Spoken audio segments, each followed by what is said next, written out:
morning. Welcome to worship today here at Gower. It's P.I.E Day, so we have a lot of special guests, and we're so glad that you could all be with us. For those of you who are viewing online, we too want to welcome you and hope that this time for you might be a time of inspiration and encouragement, and that you'll come back to join us again either in person or online. We also want you to know that no matter who you are, where you come from, how you come to be here, what you believe or what you are questioning in your life, you are welcome here with us at Gower in fullness. For those who have any speaking roles today, please come up to the pulpit. We're not going to use the side lectern today, so please come up to the pulpit. This is P.I.E Day, and as we move through the service, you'll learn more about what that is. It happens once a year, and we celebrate it within the United Church of Canada, especially congregations who have an affirming ministry. Want to welcome Charlie Murphy from Quadrangle, who's here today somewhere. Where's Charlie? Right, there you are. Who's going to tell us a little bit about their organization, as well as Stella's Circle Inclusion Choirs. Always great to have you guys with us. And to Rob McLennan, who's going to give the address today. So thank you all for being here. Just wanted to make note of the Songwriters Circle benefit concert, which is happening this Thursday here at Gower. We're trying to pack the place, so to speak, so that we can raise as much money as we can for Bridges to Hope. There's an advertisement on the brochure in your bulletin, so if you don't have tickets, please do purchase them and come along. It's going to be a great night. The UCW, United Church Women, are having a bake sale downstairs after worship. So if you would like to purchase something, cash is always preferred. But if you're like me, you never have cash on you these days, you just have cards. So what they're doing is they will take down your name and you can make an e-transfer to the church. And then we will cut a check to the UCW for their goods. I think that's it. Okay. There's pie after worship. That's what I forgot to say. We have all kinds of pie downstairs. So after worship, come down to the lecture hall for some pie, coffee, tea, juice, and some conversation. When we come together, we gather in a time and place. This place is the ancestral home of the Beothuk. This land has been a source of life and wisdom for Indigenous communities long before the settlers arrived. With an intention of truthfulness, we also acknowledge the ways settlers have erased the unique gender identities and sexualities of Indigenous nations in this place. As we seek to decolonize our life and worship, we acknowledge that white settler culture has done significant harm to both Indigenous and white settler communities by imposing rigid ideas, gender norms, and sexual identities. It is after acknowledging these two truths that we enter into worship this morning with a spirit of oneness. Gail.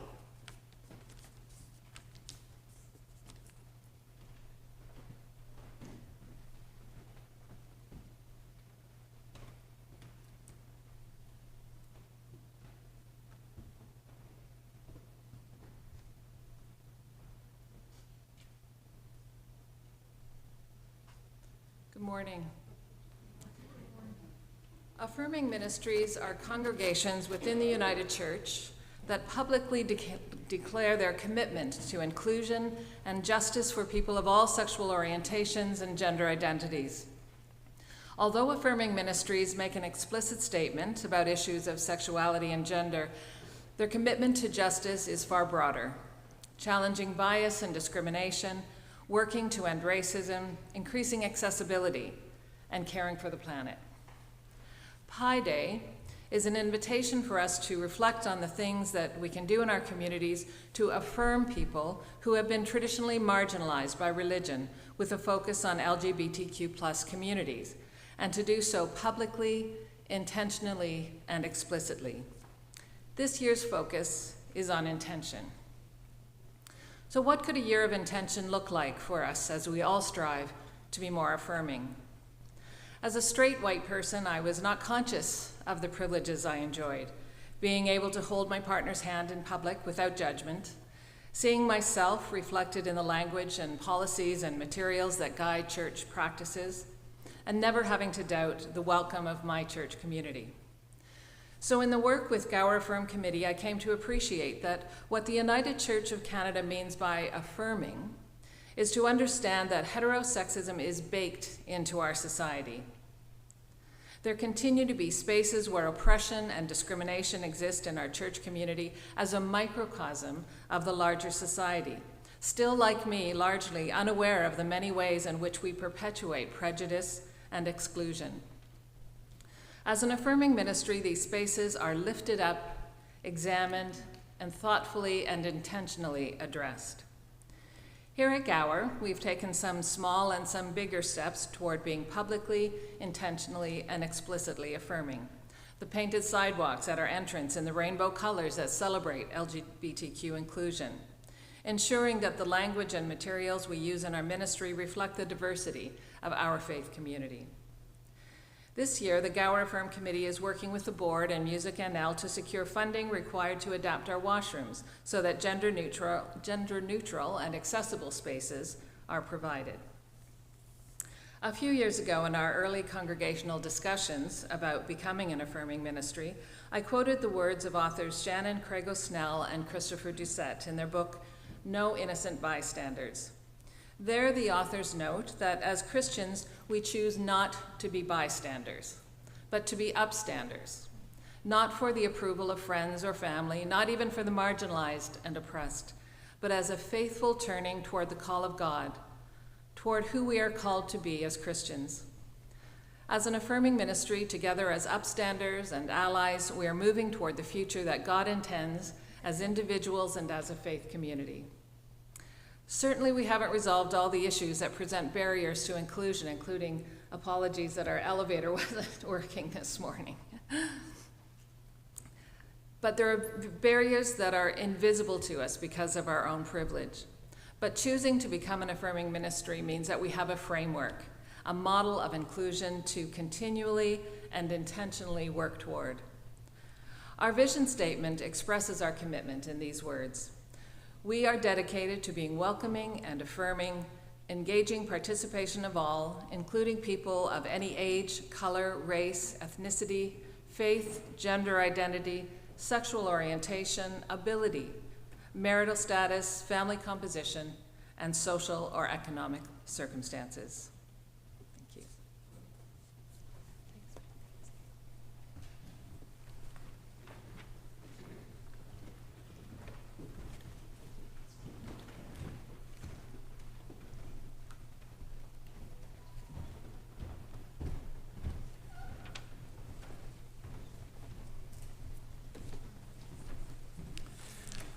Good morning. I just wanted to take a moment, especially for the people online who might not really know much about this group that's playing this morning. In 1987, Gower was given a generous donation from the Moores family to do something that would make music. And for several years, the bell choir flourished. But times changed and the bells fell silent for more than 10 years. And a lot of people were saying, that's really a shame. And Grace and I agreed. So not very long ago, we threw out the call, except this time we threw it out to anybody who would come. And who you have in front of you are the people who came and have dedicated time and devotion to make music for our enjoyment and our pleasure.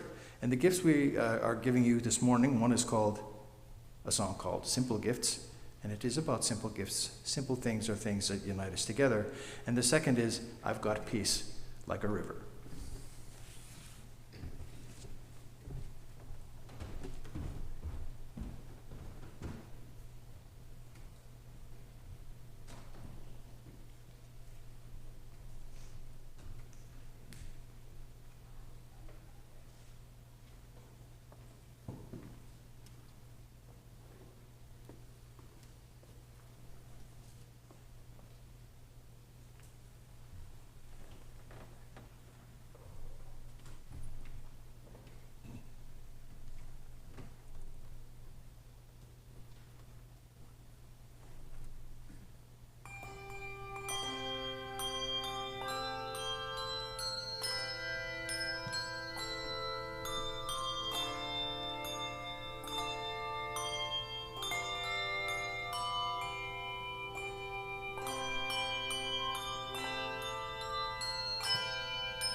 Good morning. Please join me in our liturgy for extinguishing our Lenten candle for today. It's printed in your bulletin and on the screen above me.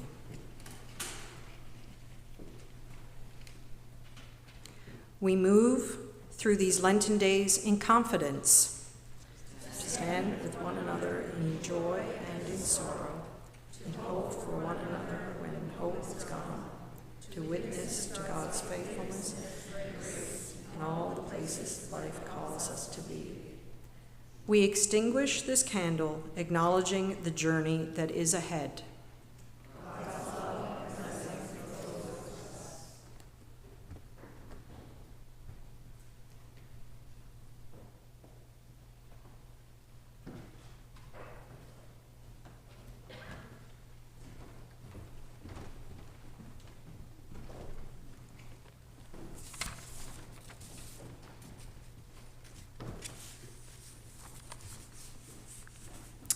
And please join in the prayer for transformation.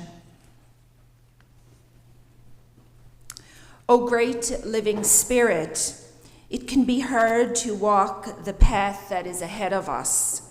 There are potholes and barriers, storms and sweltering heat, even hecklers throwing stones. Standing firm and walking tall can be a scary thing. It's all too easy to hunch our backs, to hide our faces and shuffle our feet. But you gave us one another, companions to wrap arms around weary shoulders, to walk in solidarity with one another. Be assured, friends, that we are not alone. We are never alone in this hope-filled family. Great prophets tell us to come, all who are tired and overwhelmed, and we will find rest and companionship together. For that we say, Amen.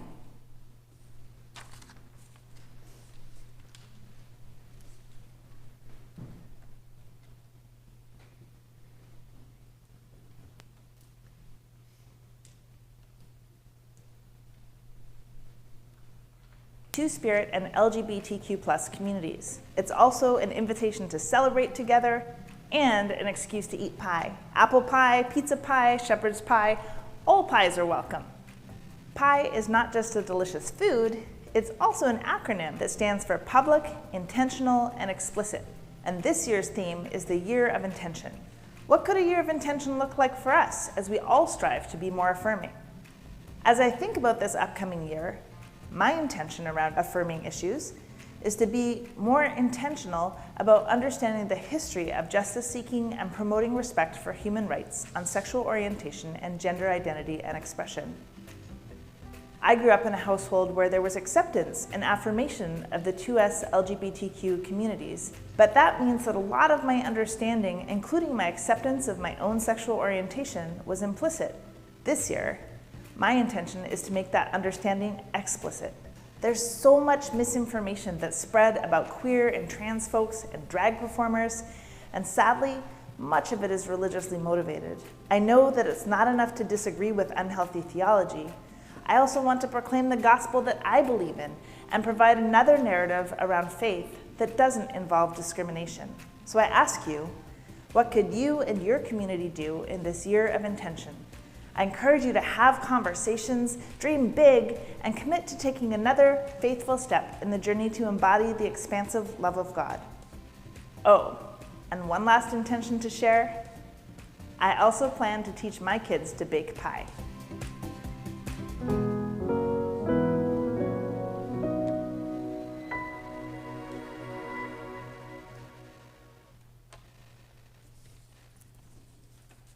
The grace and love of the Holy One be with you all. And let's join in welcoming one another by passing the peace.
So we're small and mighty this morning.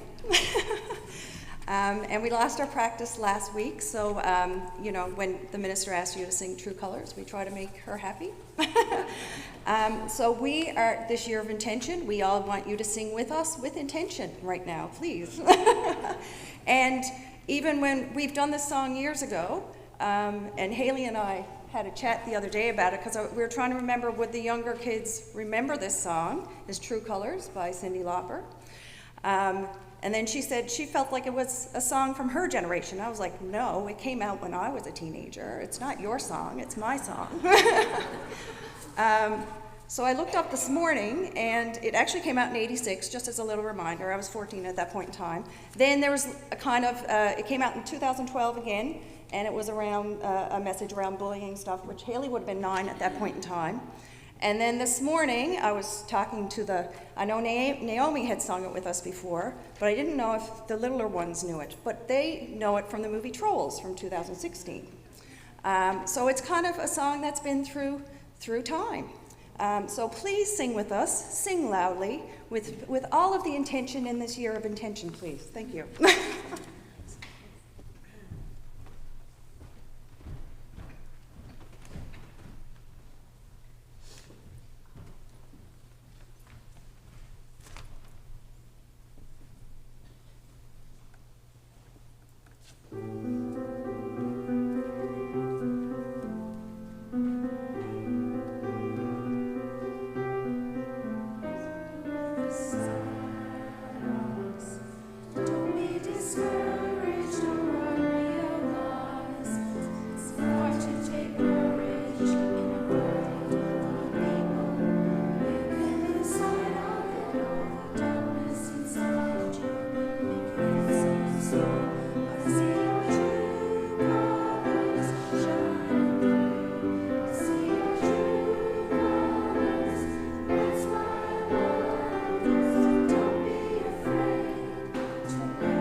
Going to invite, I'm not sure where the kids are going to go. Let's see. There's lots of floor space. No, I think what we'll do is whoever wants to come up, we're going to read a book. So the children are probably going to want to see the pictures. So we'll sit on the floor here by the choir. And of course, if there are any adults who feel that you need to see the pictures, you come on up too. And we'll sing the circle song. Come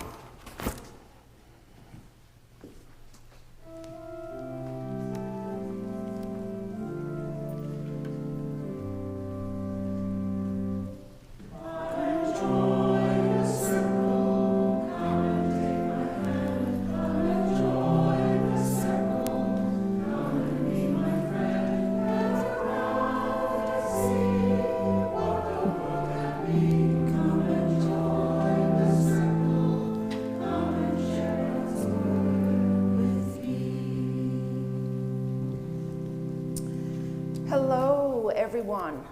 small in numbers. I bet you people got swimming today and other stuff going on.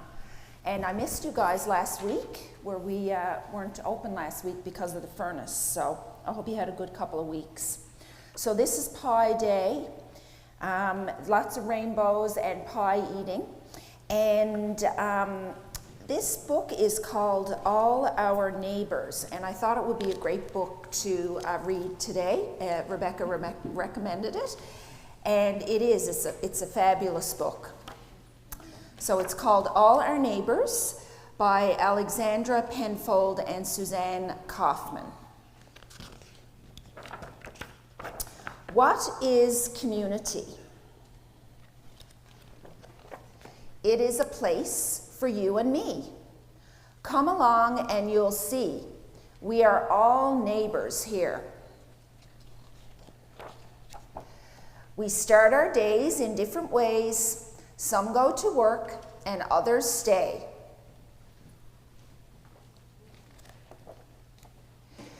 We're here for each other, come what may. We are all neighbors here. Let's go walking down our street, friends and neighbors here to greet. Oh, so many folks to meet. We all are neighbors here. What is a community? It's a place for you and me.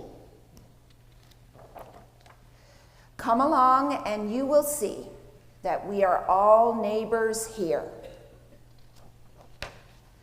A friendly smile, a familiar face, helping hands just in case. Taking care of our shared space. We are all neighbors here. We can help each other along, building bonds that are strong, so everyone knows that they belong. We are all neighbors here. What is a community? It's a place for you and me. Come along and you will see that we indeed are all neighbors here.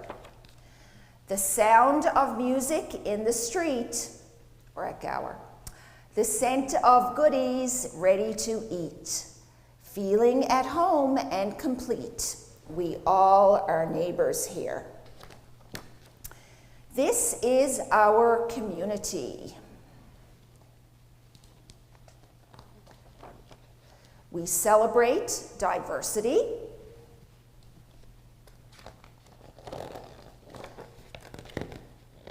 This is a place for everybody.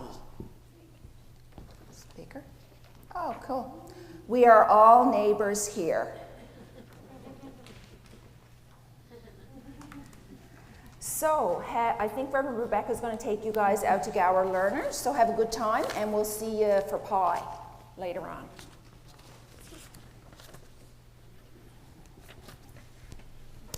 And I'm going to invite Rob to come forward with me, because Rob is on soon, right, Rob? Yes. Now I got to walk over to the rail so I can get up. Here we go.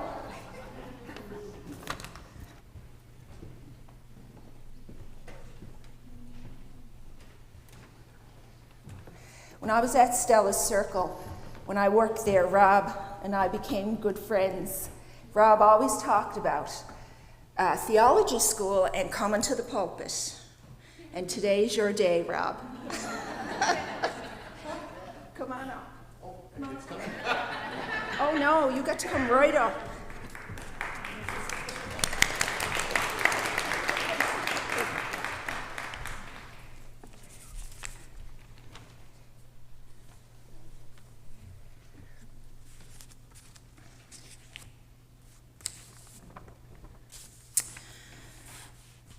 So this is a reading of the story of the Good Samaritan. And it's taken from the Gospel of Luke, chapter 10, reading verses 29b to 37. Jesus asked, and just who is my neighbor? Jesus replied, "There was a traveler going down from Jerusalem to Jericho who fell prey to robbers. The traveler was beaten, stripped naked, and left half dead. A priest happened to be going down the same road. The priest saw the traveler lying beside the road, but passed by on the other side. Likewise, there was a Levite who came the same way. This one, too, saw the afflicted traveler and passed by on the other side. But a Samaritan who was taking the same road also came upon the traveler and, filled with compassion, approached the traveler and dressed the wounds, pouring oil and wine. Then the Samaritan put the wounded person on a donkey, went straight to an inn, and there took care of the injured one. The next day, the Samaritan took out 2 silver pieces and gave them to the innkeeper with the request, "Look after this person, and if there is any further expense, I'll repay you on the way back."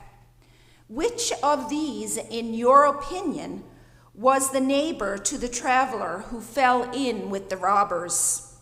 The answer came, "The one who showed compassion." Jesus replied, "Then go and do the same." So the parable of the Good Samaritan is a time-honored and beloved story. It is about prejudice, and also it's about intentional kindness and love which travels beyond boundaries. Its theme indicates that when people are in need of help, whether physical or whether they would be treated with respect and dignity, the call to being neighbor crosses all boundaries of race, color, religion, gender identity, income. So when it comes to being public, intentional, and explicit, this story of the Good Samaritan has hit it spot on. Respect, dignity, mercy, kindness. Nothing else matters. And I just want to introduce Rob before the choir sings, and I'm so glad that he accepted our invitation to be with us here today. The choir accepted the invitation first to come and sing, and then I made a personal call to Rob. Rob is a community-based social worker, and he is the Director of Employment Services with Stella Circle.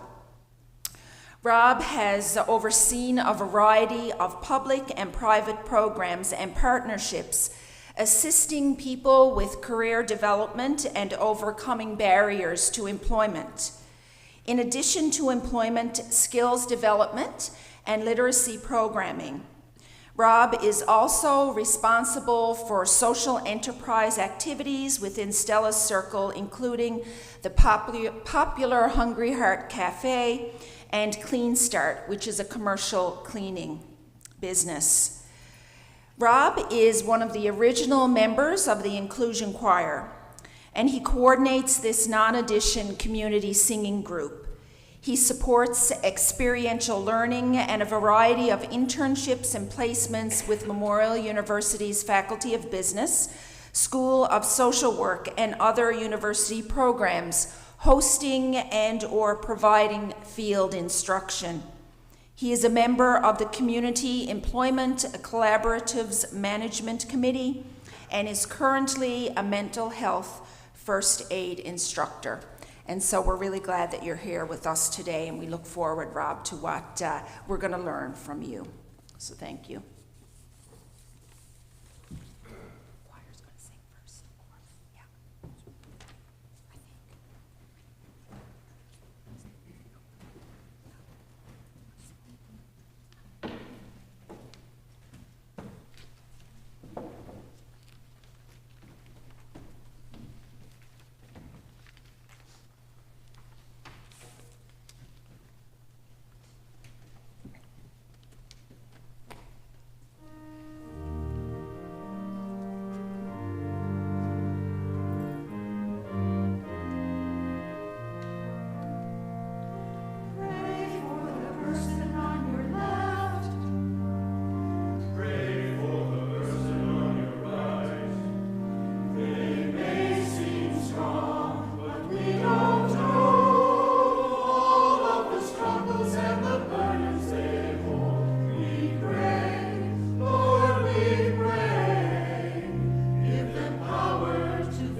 So this is at once my sound check and my setup.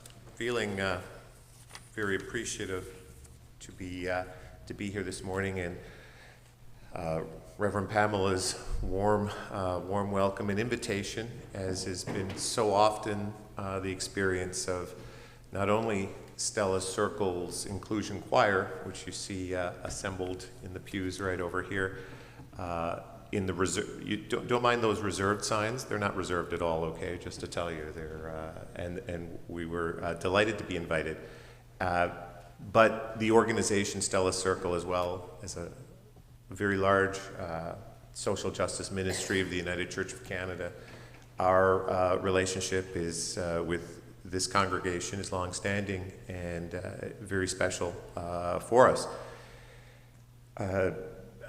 It's very interesting, if not maybe just a little off-putting. I'm not accustomed to having something called a bio read out just ahead of when I speak, so I kind of sat with it, and I thought, well, that's the sort of words that sometimes you're asked to provide when you're attending or visiting or being part of something. And for me, you know, a couple of things come to mind, and if I could sum those 110 words down to something, I would like to say one word, and probably a word that folks with me this morning from the choir will maybe a little tired of hearing me say, but it's participation. And if I've been committed, if I've felt vocationally for the 20 years that I've been in community work and with the phenomenal organization that is Stella Circle, I pretty much put my shoulder into everything that is about opportunities that maybe people don't have. And I'm delighted this morning to be among you and with you in this beautiful sanctuary space. It's so wonderful to see familiar faces of people who I consider have been supportive and putting their shoulders behind participation in so many ways. Particularly for this choir.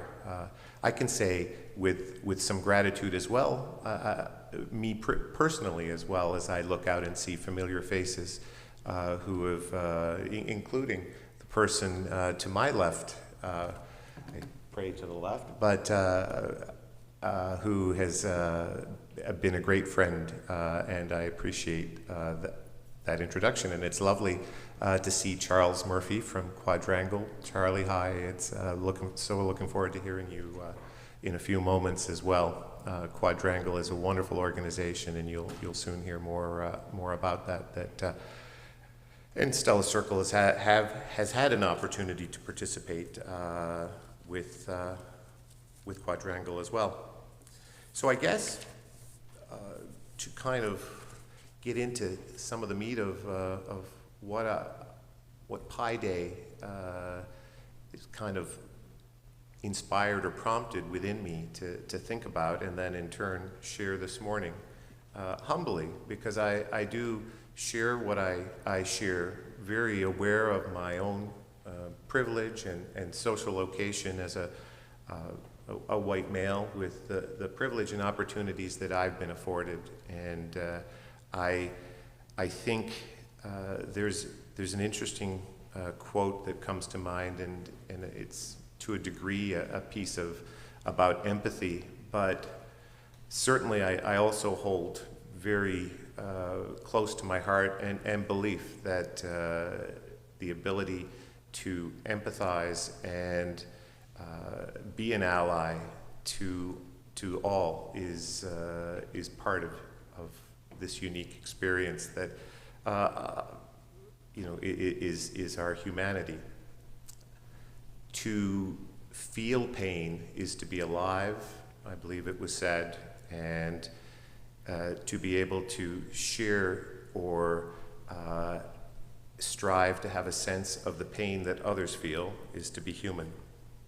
So, as I say, it's lovely to be here with you this morning, and on behalf of Stella Circle, its board and its CEO, Dr. Laura Winters, and the fabulous Stella Circle Inclusion Choir, our thanks And as Pamela said, my name is Rob McLennan, and I'm a social worker, and I've been with Stella Circle for some 20 years. We've worked certainly very close with many of the ministries of the United Church, but none no closer than this congregation. Our shared histories is the very reason that we are able to celebrate and recognize today and reflect on the strength of the vision that each of your congregation and our organization share. And I think together we have combined and partnered with some impact through that history. I speak today for whichever other hats I wear in my life, and I'm doing this now, ever so conscious of my own. No, I'm taking this sweater off, and I'm feeling a little Fred Rogers-y on this front. There's no sneakers involved, though. The boots will stay on. I'm going to put the sweater over there. I think he took the blazer off and put on the sweater, but at any rate, for the depth and the seriousness of which I speak this morning, to know me as well as to know, if you've ever seen the internet meme, often when plans go astray, as they often do in this imperfect life, you can rely, or I can rely on coffee and my own weirdness to get me through. So that's also a part of who I am. But from the choir's perspective, at least the part that I've been involved with, we are nothing if not the opportunity to come and share our gifts and talents with the organizations and audiences that have invited us so kindly over our 15-year history.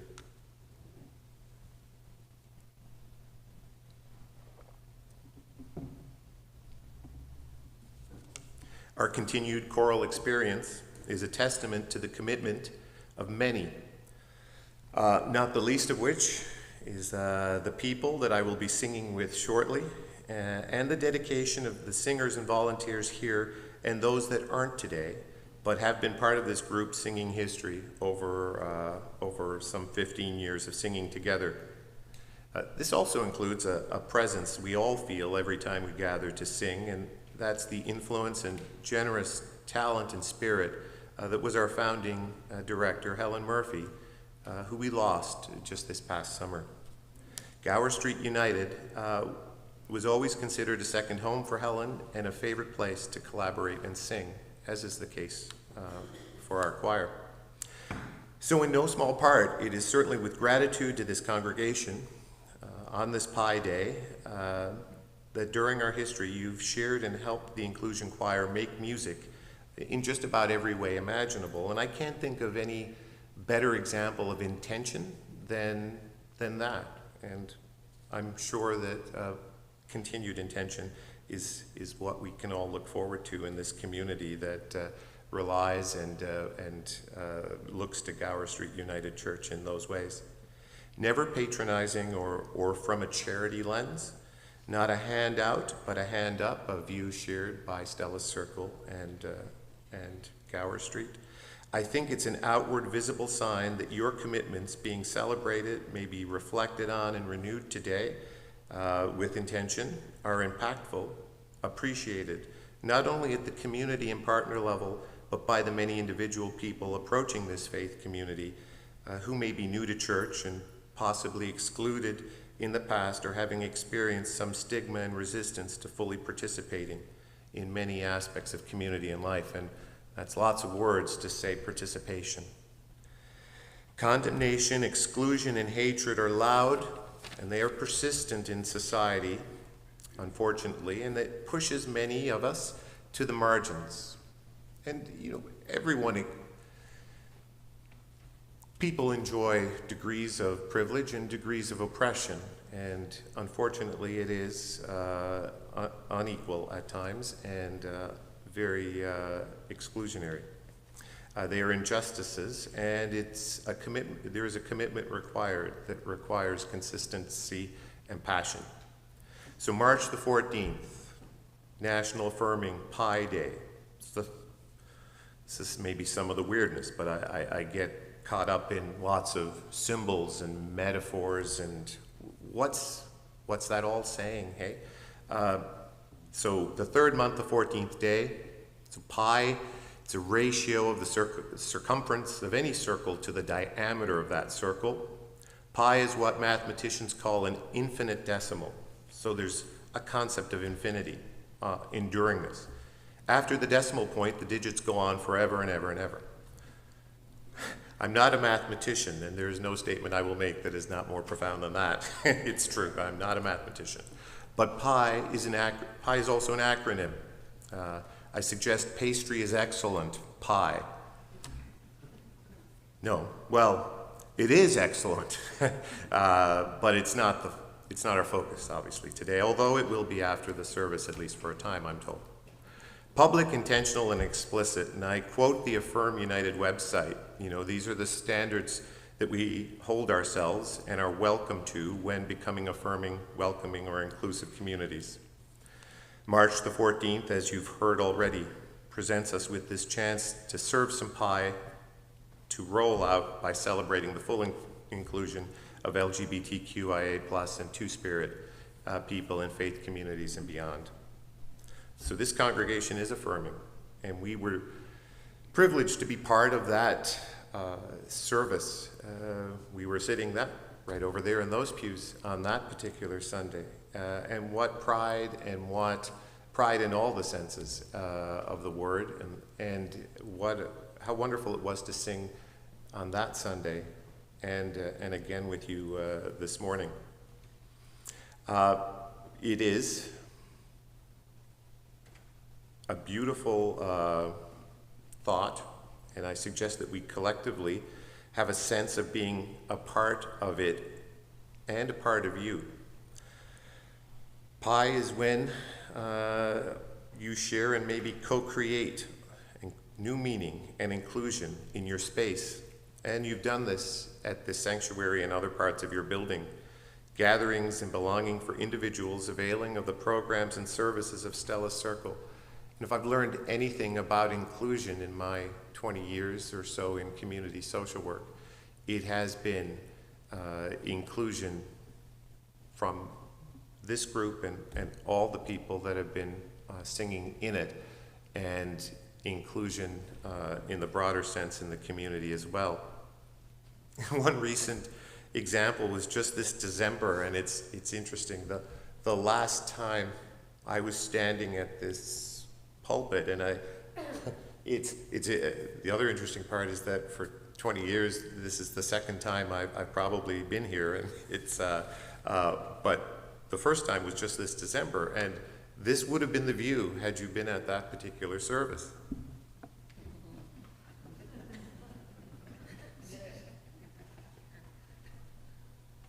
It was the Stella Circle alternative service, which is our Christmas season inclusive, inviting, intentional, explicit opportunity for people to share in so many of the parts of that time of the year that are not readily available to all. But I had an opportunity, and again, probably cast for the role that I had from that sense of weirdness, but I was essentially P.I.E Daily, and I was an aspiring P.I.E Daily, and I was an open line host as participants in the pageant told their stories of Christmas and the meaning and the importance of being able to celebrate that day. So it was both both touching, warm, and I think a further example of how this congregation has continually welcomed participation among its facility and space.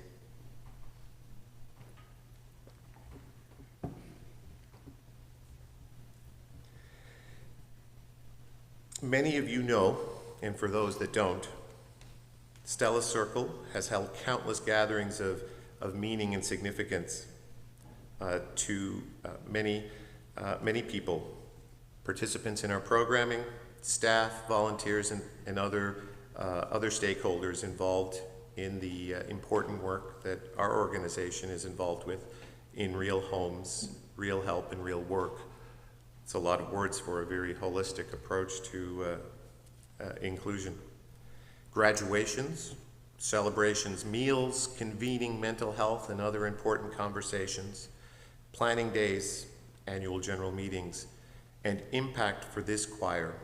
You've hosted us and our practices throughout the pandemic when the all clear was advised that groups could sing together safely. Your lecture hall provided ample space for us to sing, having moved to Zoom and other alternate ways of being. But then we could start to be reminded of all the wonderful reasons why people come together to sing in the first place. Masked and a full 6 feet apart would not have been possible without your doors being held open to us. So to be here with you today in recognition of affirming P.I.E Day as a group that has so often witnessed and benefited from the actions of this congregation's obvious commitment to inclusion, intention, explicit and public, the choir and principle and justice for people of all sexual orientation and gender identities, I read excerpts from the online document Open Hearts, Resources for Affirming Ministries in the United Church of Canada. You continually grow and change as seeking to live more fully into God's way of welcome, love, and justice for all creation. Or as the familiar hymn refrain, all God's creatures got a place in the choir. Some sing low and some sing higher. Again, to know me, you would know a person whose mind is never that far away from a song lyric. And actually, I had a whole lot of difficulty of not singing that just then, but at any rate, that is music and its importance. And a hat's tip of the hat to the worship and group that planned today's service. I think the music is lovely, and look forward to singing the inspired Rainbow Connection with everyone. So I've shared 15 years of impact that you've had not only for this choir, but also the many people served by Stella's Circle more broadly. Your congregation and Stella's Circle hold absolute and challenge bias and discrimination based on appearance, culture, class, or age, working to end racism and all the other oppressions. The promotion of economic justice, the inspired work of many in the community, including Reverend Dr. Marion Pardee around basic income and similar goals. Increasing accessibility, greater health and well-being, and caring for the planet. We share a vision for a socially inclusive society where all people feel valued, our differences respected, and our basic needs are met so that people can live in dignity. And our intention, I would say boldly, but I suggest, is that we at Stella Circle will continue to support that vision through real homes, real help, and real work, because it is through those elements that we all do better. A home, a job, a family doesn't solve all the woes, but having and recognizing that not everybody is able to access those fundamental parts of citizenship and of community, then we really can't rest. And we celebrate at P.I.E Day, but we know that there's much to continue. I really will just clue things up and suggest or return to a figure that has certainly inspired me, and I was introduced to largely through Helen Murphy, our past director. So legendary American folk singer, songwriter, and activist Pete Seeger said that we need to make participation more accessible for people. We need to remove barriers that are unnecessary and instigating. We need to advocate and encourage people until such time as we really does include all of us. As finding inclusion and community is when things work best for all, a home, a job, a friend. It's participation that enriches all of our lives and communities. We do better when we have that home, a job, and community. And I'll probably leave things with one other quote. It's from C.S. Lewis, and this thought is, isn't it funny how day by day nothing changes, but yet when you look back, everything is different. If we remain truly public, intentional, and explicit, likely and hopefully that will be the case. And that won't be very funny at all. Thank you, everyone.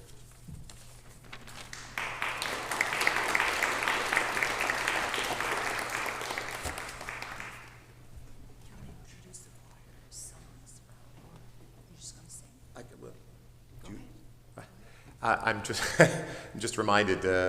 So busy speaking, I forgot about the role that is also necessary right now, and that's to introduce, because we're about to sing. So if the Stella Circle Inclusion Choir wouldn't mind coming up and taking your place, and I'll let everyone know what we'll be singing. I'm going to ask today's choir director, Justin Mann. Which are we going with first?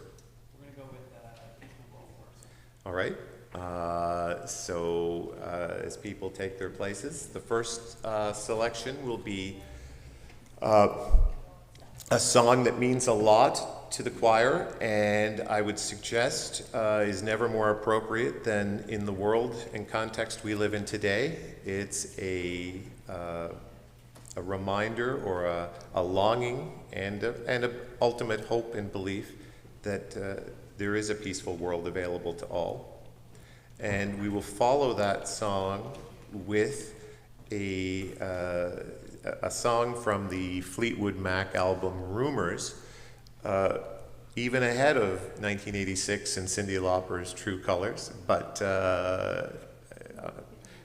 I can link back to, maybe I was 14 when that one came out, but either way, Don't Stop. And it is a hope-filled song, and if you know the words, Pete Seeger also said he'd much rather have a song that he's performing on your lips than in your ears. So participation again, please sing along, and please welcome today, under the direction of Justin Mann with accompaniment by Marianne Murphy, the Stella Circle Inclusion Choir.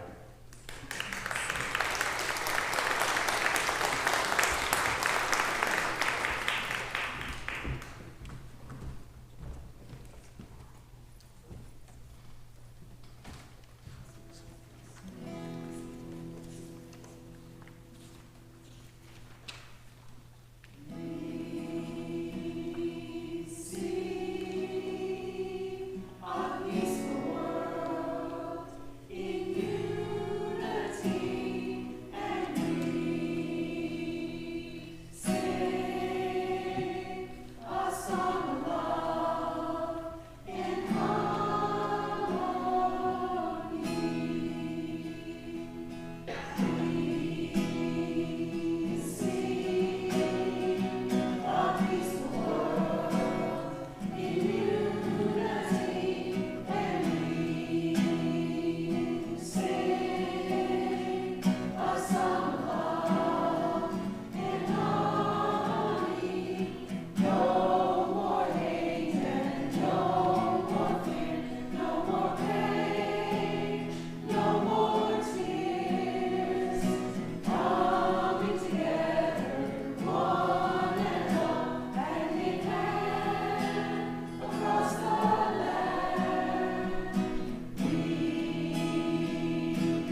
So as the choir is making their way back, I'm going to invite Charlie to make his way forward up here. I'm going to do a little bit of rearranging of the bulletin just due to the fact that Rob was so comfortable up here, and pulpit supply next, Rob.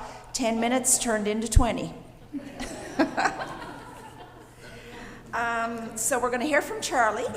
And so Carl knows what my plans are. I'm going to do gathering our gifts, and then we're going to go right into the Rainbow Connection. Okay?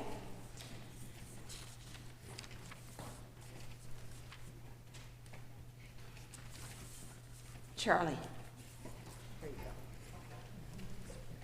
go.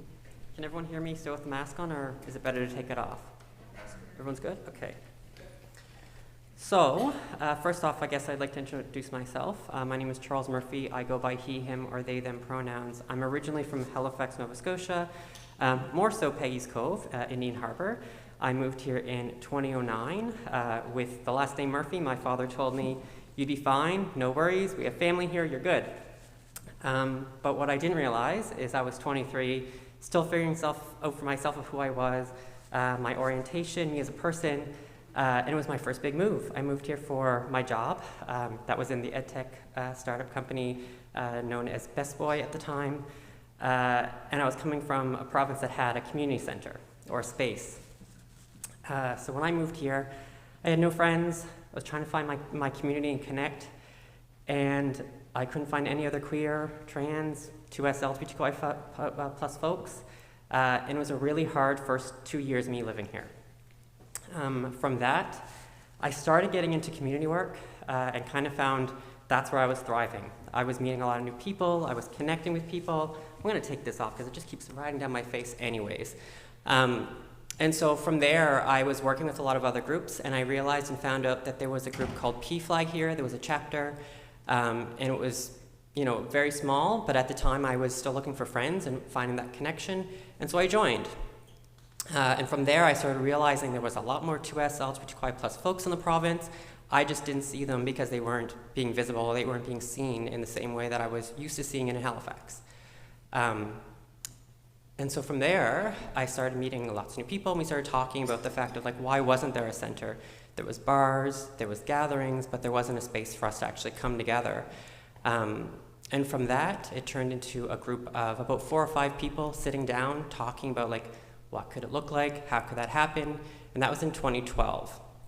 And I'm a little nervous speaking in a church because of my upbringing. I'm Roman Catholic. I went to Sunday school. I did Tuesday church schools. And the whole concept of churches make me a little bit uncomfortable and nervous. But at the same time, I've never felt that way in Gower Street United or at St. James. Both of the United churches have made me feel very comfortable, but still the context of being in a religious space makes me a little bit nervous at times. But again, back to my story. So in 2012, we sat down, we started talking about what a center could look like for the 2S LGBTQI plus community. And it was a very small group. And at that time, we didn't have any funds. We didn't have a whole lot of people sitting down talking about let's go out the streets and start rallying for it. But we did start the process of talking. And so we met at community centers, other spaces in the city. We met at Sobeys community spaces. We met at coffee shops, in our living rooms, in our kitchens. And it came to the point that we were just you know what, we'll start a non-for-profit. That's the route we'll go, and we'll do that. So in 2015, again, a small collection of the community came together. I think there was 5 or 6 of us. And we sat down, we're we're gonna go through this process. So we formed as a non-for-profit, and at that time, we just put Quadrangle LGBTQI plus down on our incorporation documents. We didn't think it was going to stick as our name, to be honest with you. We didn't know where we were going. It was just a shot in the dark. But from there, from that first initial 2015 conversation, we started doing surveys and asking people what was the need of the community. We put out a 10-question survey, I think it was, in 2015. We had over 755 people across the province fill that out and kind of explicitly tell us, with intent, of what they wanted a center to look like. That was programming around mental health, peer support. That was around legal support, housing, food security, education. Just the gamut was just kind of shown to us of what we had to do. Again, still a very small group. There was 4 or 5 of us at that time. So we looked at that as like, whoa, that's a really big undertaking for 5 people. So we felt the best thing to do was, put it together into a business plan and go to our provincial government and say, we found out we are 1 out of 3 provinces or territories without dedicated space or a center of any kind for the community to gather. And so we took all that information and we went to the provincial government and we showed them our business plan. And we weren't asking for a whole lot at the time, but we were modeling it after organizations like the St. John Status of Women and other Status of Women councils across the province, where we don't want to be St. John centric. We know there are 2S LGBTQI plus folks across our province in the most remote and rural regions of our province, and we need to make sure that we can actually support those individuals just as much as we can support those who are in the metro area. But of course, with a lot of marginalized groups, people migrate, and we call it the Great Queer Migration, where everyone goes to where the resources are, and that happens to be St. John's right now. And so the population within Newfoundland and Labrador, the biggest population is here in St. John's. So we have access to those individuals to kind of formulate our work around and go to the provincial government and federal government around our needs. But since 2015, we've done a lot of work. In 2019, late 2019, in December, we officially became a charity after many, many years of figuring out, like, how do we do that? How do we go through this process? And then, of course, we were super excited because we were able to tell everyone, because we are officially the only 2S LGBTQI plus charity within Newfoundland and Labrador doing this kind of work. There are other organizations that do similar work or support the community, but our whole mission is the community. So that's a big historical moment for us, and we are super excited to celebrate that in 2020. But of course, we all know what happened in early 2020. We ended up having COVID, and it kind of shut everything down. So it took the wind out of our sails, but we kind of picked ourselves up. We looked at this as an opportunity to be even more inclusive and accessible to across the province because Zoom. So we started doing a lot more Zoom work. And then, of course, there was a lovely federal grant that we applied for, and we received just over $237,000 from the federal government. I'm going to mess up the acronym that they use because it's not the acronym that we currently use, but they called it the LGBTQ2 Capacity Building Fund. And so that allowed us to kind of like build our infrastructure when it comes to policies, when it comes to development, our HR, when it came to hiring. So I officially became the executive director in February of 2021, full-time. And that was a big step for us. Since then, we've applied for other funding, other opportunities, and now we have programs that are happening regularly. We actually do high tea here in this space, like down in the theater room, I think it's called, or the lecture hall. We also do it online. We do that every other Sunday. It's bi-weekly from 2 to 3 Newfoundland time, or 1:30 to 2:30 Atlantic time for those in Labrador. And we also do peer support. So we have our Wellness Wednesdays that happen on Wednesdays. It's the entire day from 10 till 4. We do our counseling line with Jacob Potter Memorial Foundation, and that is funded through Bell Let's Talk. We were awarded $25,000, and that is the first ever 2S LGBTQI plus province-wide counseling service. And Jacob Potter Memorial Foundation is a fantastic organization that have graciously have allowed us to pay them $25, which is so much less than what a counselor actually costs, to provide 4 60-minute sessions every Friday. And that can be availed of either by text, phone, online, or also in person if you'd rather go in person. We also do community outings, so we've gone for walks. We've done a chosen family dinner, so during the holidays, during the winter holidays, when things like Christmas and family functions are really sometimes very traumatic for the 2S LGBTQI plus community and sometimes really troubling to kind of go back in those settings. We held our own chosen family dinner. We fed over 80 people, 65 were in person. We had Spectrum Queer Choir come and sing, and it was just a really nice time. We were at the farmers market, another great, wonderful, welcoming, inclusive space. And we've done a lot of this work with very little supports provincially. It's all been federally or through grants that we've raised. So I guess in closing, like, I really am happy and honored that I was invited to speak today, to be in your space, to share this space as a community, and also be welcomed, because we actually were reached out by the staff and the amazing people here to the first meeting to kind of have a conversation about like how can we work together to support us, and that's where we kind of started talking about using space for things like our high tea or our events. I think I now have 2 keys to 2 churches, which I don't think I would ever say that in my life, which is phenomenal. My great-grandmother would be very proud of me.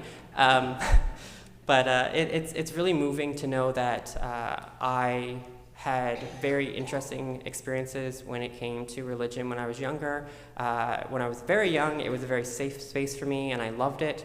And as I grew up, I felt very isolated and alienated from a lot of the individuals in my groups because of it. And then eventually I left it. So I was doing church school every Tuesday from the age of like primary, or the grade from primary all the way up to grade 7. So I was like 13. And then I started feeling really like I was being almost shown in a different light that I didn't realize. And it really kind of polarized me from religion, and I started going the exact opposite direction. But much like right now, I might be feeling a little nervous speaking, I'm very comfortable in this space. I was also at your affirming ceremony, which I was in the back, of course, because I was tucked away trying to hide as much as possible. But it was really, really comforting to be able to walk in here and feel safe and feel like if I had to leave because I didn't feel comfortable, I could, but I've never felt like I've ever had to like run away when I've been invited to this space. So thank you so much for having me, and please, please, please, like was said on the prompt before, there's a lot of stuff happening in the States around our community, specifically around drag queens and drag performers giving story times. Our community is just trying to reach out and support everyone else as much as possible. Really, if you see something happening within our community, please have that intent to stand up for us as well. We need allies, we need supporters. It can't just be the 2S LGBTQI+ community doing all the work all the time. And I feel like this congregation is supporting us, and I really would love seeing that happening more often. So thank you so much.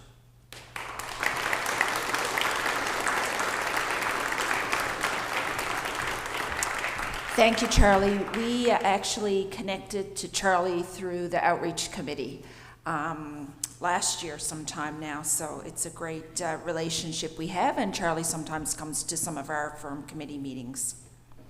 So we're going to go right down into the Rainbow Connection, and we do give thanks for all of the gifts that have been given today through time, talent, through voice, and if you would like to contribute financially to our congregation, the offering plates are located at the back of the sanctuary.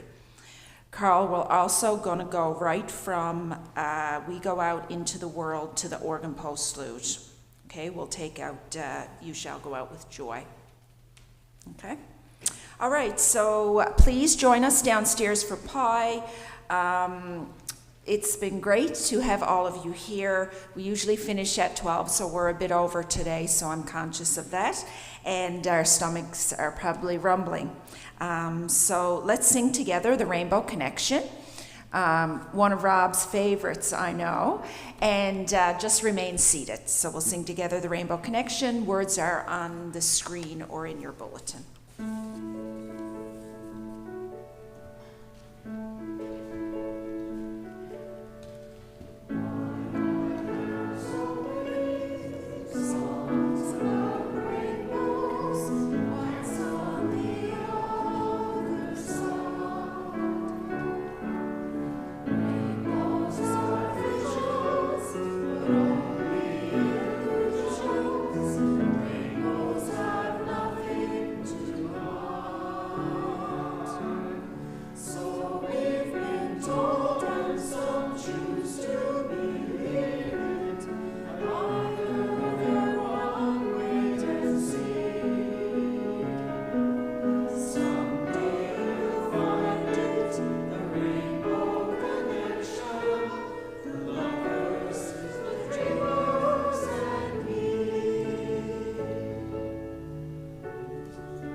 Go now in hope, love, and peace, and a few steps further on this path, ready, willing, equipped, and never alone.